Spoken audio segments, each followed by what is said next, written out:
पान की घटा खाक बुझा बत्ती बुझा के सोजा, अभी बहुत हो गया तेरा निन टुकले पिन टुकले, मंटी पे खड़े ली अंटी बजा रही लिए बार बार घंटी, कुल्ला घुमा ले पश्चिम को पलट ले, कटले वटले सारा मन समझा क्या, अरे मुन्नू कोई वो खंबा नहीं है जिसे तेरे जैसा आदमी आवे और टांग उठा के गीला कर जावे, समझा क्या। नमस्कार, मैं हूं दीपशिखा भदौरिया और आप देख रहे हैं लाइव न्यूज़ 100। और जैसा कि आप देख सकते हैं कि आज हम यहां मौजूद हैं और ये घर है उनका जिन्होंने बॉलीवुड में तकरीबन 10 साल पहले अपनी शुरुआत की थी, अपने एक्टिंग के करियर को शुरू किया था और उनको पहला ब्रेक 2013 में बॉलीवुड डायरीज नाम की मूवी से मिला था। हम बात कर रहे हैं राजीव वर्मा जी की, तो चलिए हम राजीव वर्मा से बात करते हैं। नमस्ते। तो राजीव जी, मेरा आपसे पहला सवाल रहेगा कि आपका शुरुआत 10 साल पहले हुई 2013 में, तो फिर कैसा रहा आपकी शुरुआती पारी कैसी रही? मैम मेरी शुरुआत तो बिल्कुल ठीक जा रही थी, मैंने कभी सोचा भी नहीं था। वो एक ऐसा समय था जब हमें बहुत अद्भुत लगता था फिल्म जो हम पर्दे पे देखने जाते थे और हमें उसमें काम करने का मौका मिल रहा है, ये मेरे लिए बहुत बड़ी बात थी क्योंकि उस टाइम पे सोशल मीडिया नहीं था। तो हमें तो यही लगता था कि ये जिस चीज़ के बारे में हम सोचते आ रहे हैं आज वो करने का मौका मिल रहा है। तो फिर मैंने ऑडिशन देने चालू किए। तो 2013 में मैंने पहला ऑडिशन दिया भोजपुरी फिल्म प्रीत की जीत के लिए और ये लक्ष्मी नगर में हुआ था। तो बहुत सक्सेस रहा, 500 से ऊपर क्राउड रहा होगा उसमें। तो उसमें मैंने मिमिक्री का कैरेक्टर किया था और कुछ कॉमेडी वगैरह की थी, तो वो पास हो गया था। तब से ही मैं 2013 से काम करता हुआ आ रहा हूँ और 2014 में मैंने पहली फिल्म बॉलीवुड डायरीज आशीष विद्यार्थी जी के साथ की और आप लोगों के आशीर्वाद से उस फिल्म को आज दादा फाल्के अवार्ड मिल चुका है और मुझे बहुत सौभाग्य मानता हूँ मैं कि मैं उस फिल्म का एक हिस्सा बना, चाहे छोटा सा ही चाहिए, मुझे अच्छा लगता है। आपका उसमें किरदार क्या था राजीव जी? मेरा एक मिमिक्री आर्टिस्ट के लिए सिलेक्शन हुआ था, तो मैं इसमें नाना पाटेकर की मिमिक्री वगैरह मैंने की थी। अच्छा। लोगों को अपनी तरफ खींचने के लिए क्राउड का उसमें काम था, 700 क्राउड था उसमें। हाँ। 700 के आसपास। तो मुझे डायरेक्टर ने बताया था कि आपको क्या करना है राजीव जी, आपको क्राउड के बीच में जाके मिमिक्री करनी है और इन लोगों का ध्यान अपनी तरफ लेना है। तो ऊपर वाले के आशीर्वाद से सक्षम रहा और क्राउड को अपनी तरफ खींच पाया। और सबसे बड़ी बात थी वो क्राउड कोई और नहीं था, वो सारे के सारे थिएटर कलाकार थे और मैंने कभी थिएटर किया नहीं है।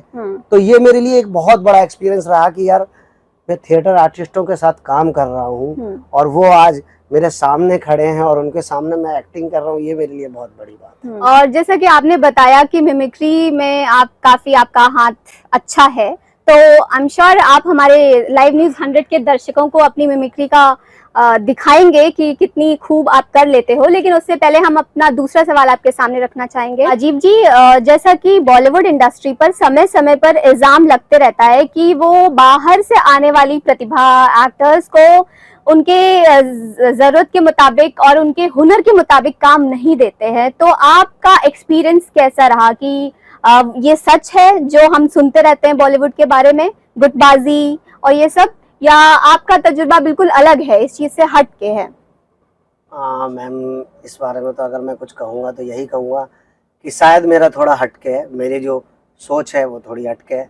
मैं डायरेक्टली ऐसा नहीं कह सकता कि मुंबई में काम नहीं मिलता है, ऐसा नहीं कह सकता क्योंकि मुझे औरों का नहीं पता, लेकिन मेरे साथ ऐसा नहीं हुआ है ऐसा। और आप देख रहे हैं कि मैं इतना बड़ा कामयाब एक्टर भी नहीं बन गया हूँ, बट मेरे साथ ऐसा नहीं हुआ है। मैं मुंबई गया 2012 में, मैं मुंबई गया, मेरा वेलकम हुआ, अच्छा मुझे ऑडिशन देने लगा, मैं ऑडिशन दिए मैंने सारे। तो मुझे हर जगह डायरेक्टर ने बड़े प्यार से बुला के ये कहा, इधर आओ बेटा, क्या नाम है आपका? मैंने कहा सर राजीव वर्मा। अच्छा, कब आए थे? अभी सर हाल ही में 1 महीना हुआ। बेटा जाना नहीं है, काम मिलेगा। तो मैंने कहा सर ने जरूर कुछ ना कुछ तो ऐसा कुछ भी छोटा मोटा देखा है, तो सर ने ये कहा है कि जाना नहीं। और वाकई मुझे पूरे मुंबई ने एक ही बात कही कि बस जाना नहीं, लेकिन परदेसी तुम जाना नहीं, है ना?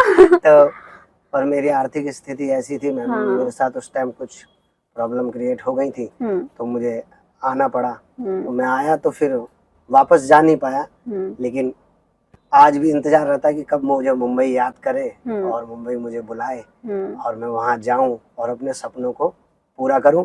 और ये जो कहते हैं ना मैम कि मुंबई काम नहीं देता, ये नहीं होता, ये मैं विश्वास नहीं करता इस बात पे। मुंबई का कहना ये है कि अगर आप अच्छे आर्टिस्ट हो तो आपको काम मिलेगा, बट काम ऐसा तो नहीं है कि आप चले गए आपको तुरंत मिलना स्टार्ट हो जाए।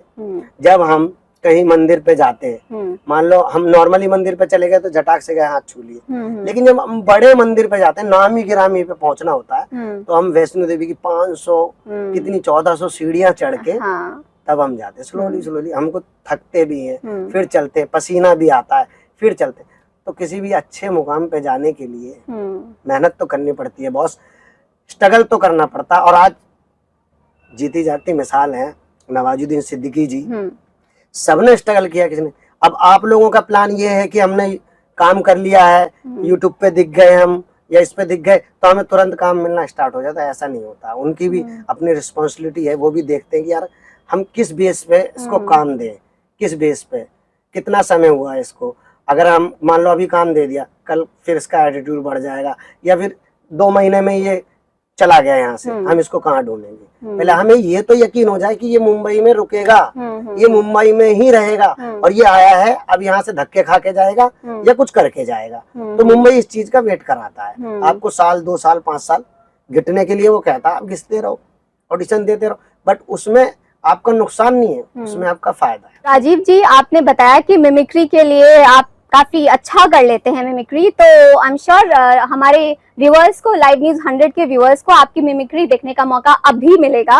लेकिन उससे पहले हम दूसरे क्वेश्चन पर आगे चलना चाहेंगे और आपसे पूछना चाहेंगे कि राजीव जी, ये बीते 10 सालों में आपको किस तरह के काम मिलते रहे और किस किस चीजों में आपने अपना हाथ आजमाया? जैसे कि वेब सीरीज आपने बताया, एड्स बताए, तो हमें कुछ और बताइए 10 सालों में आपका क्या क्या तजुर्बा रहा?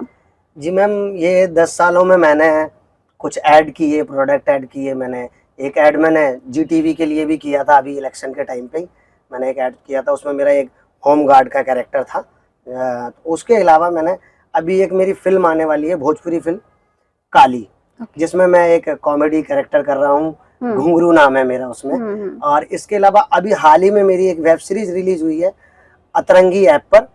इसके डायरेक्टर हैं मिस्टर राहुल अभुआ, जो दिल्ली में ही रहते हैं, बहुत अच्छे डायरेक्टर हैं। उन्होंने मुझे याद किया, मुझे काम दिया। तो इसमें मेरा नदीम नाम का एक कैरेक्टर है, मुसलमान कैरेक्टर है, जो अपने दोस्त को उन चीज़ों को प्रोवाइड कराता है जो कानून के खिलाफ है, जैसे हथियार, जैसे गाड़ी चोरी करने का औजार, ऐसी चीज़ें। तो वो नदीम नाम का मेरा कैरेक्टर है और उसमें मेरा एक डायलॉग है, तो वो काफ़ी चर्चा में है और अच्छा चल रहा है, और उसका पोस्टर भी यहाँ लगा हुआ है सामने। तो ये रिलीज हो गई है फिल्म, और काली भी बहुत जल्द रिलीज होने वाली। इन 10 सालों में मैंने काम तो कर रहा हूँ, मैं छोटे छोटे रोल वगैरह मिलते रहते हैं, लेकिन मुझे खुशी होती है कि मुझे मिल रहे हैं, छोटे रोल ही सही, बट मिल रहे हैं। मैं अपने आप को प्रूफ तो कर पा रहा हूँ ना, मैं कुछ दिखा तो पा रहा हूँ ना लोगों को कि हाँ मैं कर सकता हूँ। और मुझे सबसे ज़्यादा खुशी मैम तब होती है जब मुझे कहीं से निराशा हाथ नहीं लगती। सब यही कहते हैं कि राजीव आप बहुत अच्छा कर रहे हो। कई बार मेरे मन में ख्याल आया परेशानियों को लेके, सारी चीज़ों को लेके, कि मैं बैक कर जाऊं, मैं यहाँ से काम छोड़ दूं और मैं एक्टिंग ना करके अपना जो भी है रोजी रोटी जो करना चाहता हूँ वो करूँ। लेकिन फिर मैंने कहा यार ऐसी क्या बात है जो तू ये नहीं करना चाहता। मैंने अपने दिल से सवाल किया आईने के सामने कि राजीव क्यों नहीं करना चाहता एक्टिंग? सिर्फ इस वजह से कि अभी इतना अर्निंग नहीं कर पा रहा है, पेमेंट इतना नहीं मिल पा रहा है, सिर्फ इस वजह से तू अपनी कला को रख देगा एक साइड? नहीं, करना तो पड़ेगा राजीव, कैसे भी करके करना तो पड़ेगा।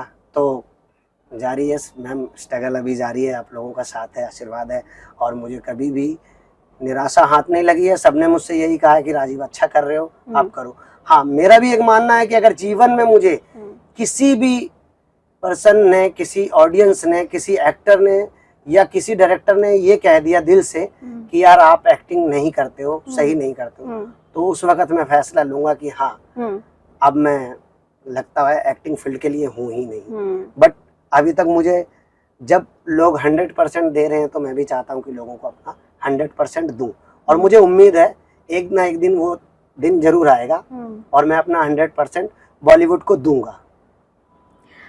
जैसा कि हमने देखा कि अपना ये स्ट्रगल और तजुर्बा बताते वक्त राजीव जी की आंखें नम हो गईं और इससे ये पता चलता है कि एक्टिंग के प्रति इनका कितना लगाव है, कितना समर्पण है। तो राजीव जी, हम आपसे कहना चाहेंगे कि आप बहुत पॉजिटिव हैं, आप ना उम्मीद कभी ना हो, क्योंकि आप में हुनर है जो दिखता है और जो देख चुकी है ऑडियंस और आने वाले समय में और भी बड़े लेवल पे देखेगी, ऐसी हमारी शुभकामना है आपके साथ। राजीव जी, जाते जाते आप हमारे लाइव न्यूज़ 100 के दर्शकों के लिए गोविंदा जी का कुछ एक डायलॉग तो हो जाए। जी मैम, जब आपने कहा है तो जरूर होगा। डायलॉग तो बहुत सारे हैं उनके, लंबे लंबे हैं, लेकिन एक छोटा सा जरूर बोलना चाहूँगा अपनी ऑडियंस के लिए। चल हटा सावन की घटा, खाक बुझा बत्ती बुझा के सो जा, अभी बहुत हो गया तेरा निन टुकले पिन टुकले, मंटी पे खड़े ली अंटी, बजा रही लिए बार बार घंटी, कुल्ला घुमा ले पश्चिम को पलट ले, कटले वटले सारा मन समझा क्या, अरे बुन्नू कोई वो खंबा नहीं है जिसे तेरे जैसा आदमी आवे और टांग उठा के गीला कर जावे, समझा क्या।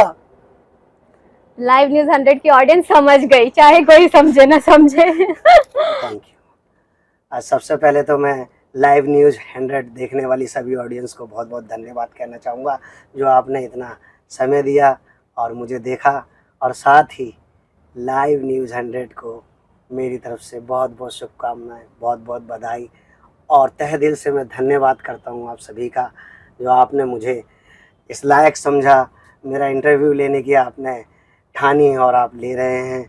मेरे लिए ये बहुत सौभाग्य की बात है और मैं सदैव आप लोगों का आभारी रहूँगा। जब तक मैं बना रहूँगा आप लोगों को याद करता रहूँगा और तहे दिल से धन्यवाद करता रहूँगा। Thank you so much. रहिए लाइव न्यूज़ 100, खबर सबसे पहले।